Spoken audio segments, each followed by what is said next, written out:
Hello and hi everybody, we're back with another video. Now this time, we're back at it with another one from Nonstop Sports. I decided to keep reacting to more videos from this channel. I know a lot of you guys probably don't care, but I care. So yeah, with that being said, this is a video titled Greatest QBs to Never Win a Super Bowl. And Jalen Hurts, I consider him a great quarterback, and he didn't win a Super Bowl. Every time I think about it, it still hurts. But he's not on this list because this video was like, what? Couple years old? No, this is a year old. This is a year old. I think I remember I wanted to react to this video a year ago when I first became a reaction channel, but I never got around to doing that, so yeah, that's too bad. But I guess I'll react to it almost a year later, but I don't remember anything about this video. I literally just forgot about it. So yeah, with that being said, before we get into this, click the original link in the description down below. Go watch the original video. Subscribe to Nonstop Sports if you have not yet already. So we're just gonna get right into this and stop talking. So here we go. Legacies in professional sports are often judged by the number of championships won. As a result, some players' legacies take a hit if they never brought home a title, especially when they play a position as important as quarterback. Not including active players, here are the greatest QBs to never win a Super Bowl. I think I can name off a couple of them. Dan Marino. I would say Donovan McNabb, but I don't think people would consider him as some of the greatest quarterbacks. He's considered a good quarterback, great quarterback, honestly, but he never won a Super Bowl. They forgot about him because he never won a Super Bowl. Michael Vick never won a Super Bowl. He never even made the Super Bowl at all. Who else? Jalen Hurts, I consider him a great quarterback. He didn't win a Super Bowl, unfortunately. Who else? I have a couple in mind. That's pretty much the main ones I know about. I guess we'll learn more. Ken Anderson. Anderson spent his entire 16-year career with the Bengals, and he got off to a fast start in Cincinnati. In 8 of his first 11 seasons as a starter, including the strike-shortened 82 season, Anderson led his squad to a winning record. The season prior to that one was the most magical of his career. That was the year where he finally led the Bengals to the Super Bowl, as he was named league MVP along the way. Even though the Bengals consistently had winning records with Anderson, up until that point, they had only made the playoffs twice with him at the helm, losing in the divisional round both times.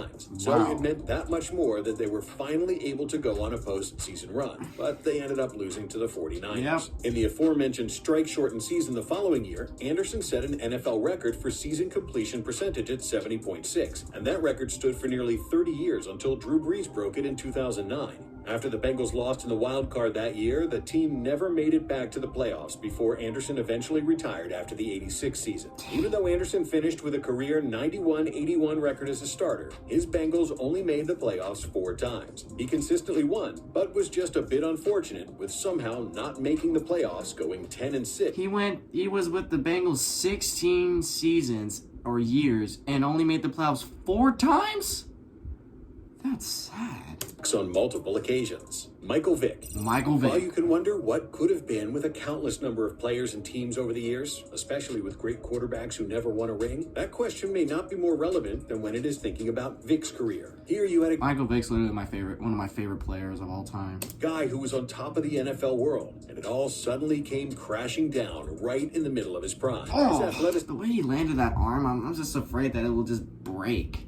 Had never truly been seen before at his position, as he gave a whole new meaning to dual threat quarterback. It wasn't just that he could scramble, he was literally a cheat code whenever he wanted to be, and it looked like someone was playing a video game whenever he suited up for the Falcons. His rushing yards for the first part of his career were that of a star running back. And I literally have that game that Michael Vick's on the cover for. I can find it. Right here. Here he is. The legendary man. Michael Vick is straight up broken in that game. If you play Madden, you'll understand what I mean. Not a guy who was throwing for over 2,000 yards a season. In his first 6 seasons in the league, Vick averaged 7.3 yards per carry as he ran for 3,859 yards and scored 21 rushing touchdowns. We chose the first 6 years for a reason, since he would miss the next 2 seasons as he spent 21 months in federal prison for his involvement in a dogfighting ring. Following serving his time, the Eagles gave him another shot in 2009. In his second act, Vick wasn't nearly as game-changing, but was still impressive. In 2010, Vic won NFL Comeback Player of the Year and was named to the Pro Bowl. He only made one conference championship game during his career, which ended in a loss. But it changed the way people thought about the position. Steve McNair. Nobody on this list can say that they got closer to winning a Super Bowl than Steve McNair. In Super Bowl 34, it all led to one damn yard. Against the Rams, McNair and his Titan squad came within a yard of sending the game into overtime or having the chance to win it in regulation with a two-point conversion. I feel so Kevin bad. Dyson was tackled right at the goal line as time expired and the Titans fell 23-16. I was having relationship If I was a issues Titans with my fan, old man. I It would was just be heartbroken. Even though this is I moved to 1999, Get up to I would be like, we could have won a Super Bowl. up to $250 At least one in our life. direct deposit. SoFi, get That's your so money sad. right.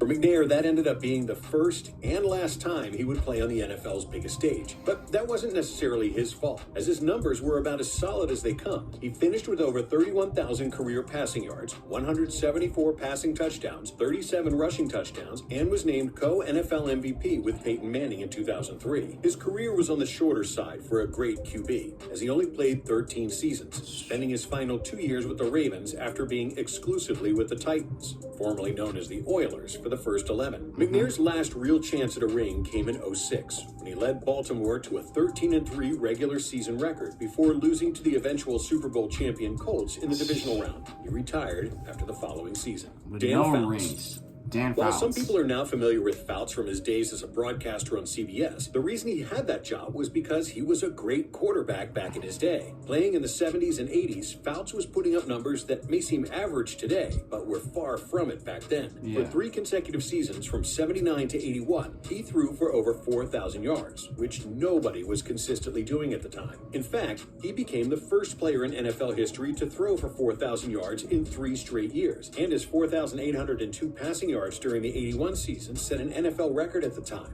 Fouts also led the league in passing yards each of those seasons, and in 82 as well when he was named league MVP. Fouts wasn't just lighting up the stat sheet during those years, as he led his Chargers to the AFC title game in 80 and 81. Unfortunately for him, though, those would be the only 2 times he ever made the conference championship game. Both of those times, his team came out with the loss. Randall Cunningham. Cunningham was another example of a QB ahead of his time, as his dual threat ability really hadn't been seen at that high of a level before. Defenses struggled. I haven't watched a lot of games with Randall Cunningham in them, but all I know is he's great. Mightily with how to stop him, because he was just as capable of beating teams on the ground as he was through the air. He was well on his way to superstardom and was in the conversation for best quarterback in the league, making 3 straight Pro Bowls with the Eagles. But everything changed in week 1 of the 91 season when he tore his ACL. Some people say that injury derailed. I hate when I hear ACLs, because if you don't know, back when I used to play football, I tore both my ACLs. 1 year in my freshman year, one of them in my freshman year, and one of them in my sophomore year. Literally 10 months after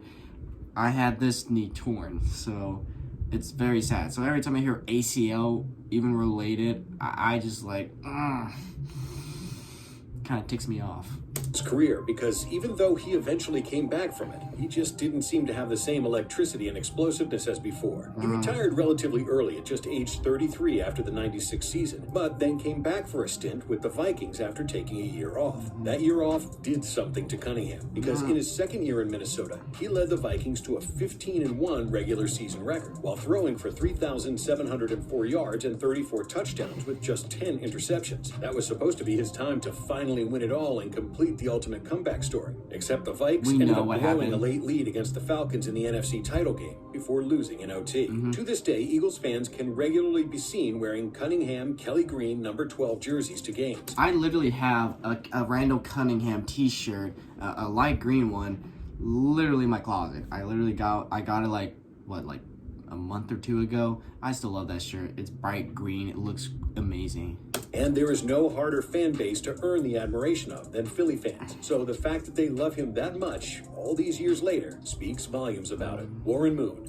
Warren When Moon. taking Moon's career into account, it should be noted that he spent his first 6 years as a professional playing in the Canadian Football League. Not only does this take away from some of his NFL stats, but it also means he had a shorter window to try and win a Super Bowl. Even with less time spent in the league, Moon still managed to pass for nearly 50,000 yards and just under 300 touchdowns over his NFL career. Thanks to his dominant play, Moon made 8 consecutive Pro Bowls before missing half of the 1996 season due to a broken collarbone. He would bounce back and go on to make it to the Pro Bowl the following season. However, all of this individual success wasn't enough to get Moon and his Oilers to the Super Bowl, or even close to it for that matter, as they never made an AFC title game during his tenure. He did lead his team to 7 straight postseason appearances in the late 80s and early. Fun fact, the Houston Oilers and the Houston Texans never made a conference championship. It's kind of sad that I say that because I live near Houston. The fact that they haven't made at least one conference championship, it's very sad. It is very sad. I know I'm an Eagles fan myself, but if the hometown, if I guess I could say hometown team never won anything like that, never made a conference championship, it's very sad. 90s though. While he never won or played in the big one in the NFL, Moon should not be viewed as a QB who couldn't lead his team to a victory when it counted the most, as he won 5 straight Grey Cups in the CFL. I'm not sure what the conversion rate on Grey Cups to Super Bowls is, but there's no knocking that accomplishment. Don't know anything about Canadian. A generation of football. I don't know anything about the Canadian Football League. That's what I was trying to say. I cannot speak. Bowls is, but there's no knocking that accomplishment. Philip Rivers.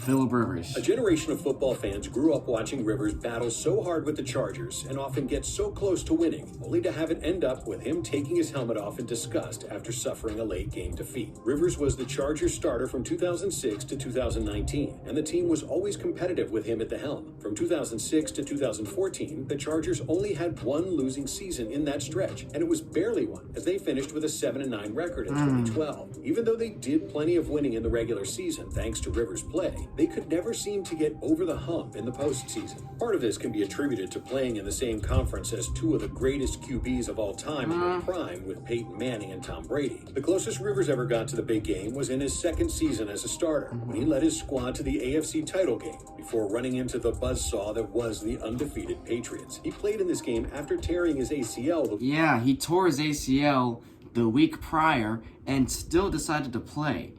Even though he was a true warrior, he still came out empty-handed. Week before, a true warrior. That lack of postseason success shouldn't take away too much from Rivers' impressive career, though. He finished as a 9-time Pro Bowler and was 5th all-time in both passing yards and touchdowns upon his retirement, the most of quarterbacks without a Super Bowl appearance. Rivers is also 2nd all-time in consecutive regular season starts by a quarterback with 240, a testament to his skill and toughness. Even with his ACL tear, he still played. Unlike Rivers, Tarkenton had plenty of chances in the big game, as he led his Vikings to 3 Super Bowls over a 4-year period, going 0-3 in those games. Over his 18-year career, Tarkenton made the Pro Bowl 9 times and won league MVP in 1975. He was a scrambling quarterback before they were really a thing, but was also able to shred defenses through the air. He ran for 3,674 yards, which even today is 7th all-time for quarterbacks. When he finally decided to hang up his cleats, he finished with 47,003 passing yards and 342 passing touchdowns, which were both NFL records at the time. His scrambling style of play was ahead of its time. And he didn't win a Super Bowl. No questioning He his been to 3. effectiveness to play the position. Jim Kelly. Well, this is where we get into the Buffalo Bills misery zone. If you don't know, if you're not a Bills fan, nor know anything about Buffalo, they've been to 4 Super Bowls in the 90s, but lost all of them. 4 straight.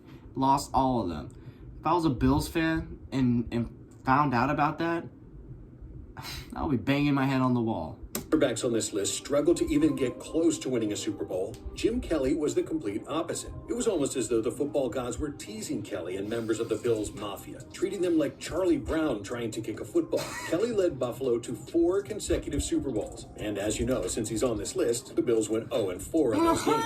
Forgetting the fact that he could never get over the hump, making it to 4 straight Super Bowls is an impressive achievement within itself. And Kelly played an integral role in making that happen. Over a 6-year stretch, Kelly made 5 Pro Bowls, as he led the league in passing touchdowns 1 year. If it wasn't for that damn wide right field goal, he could have had at least one.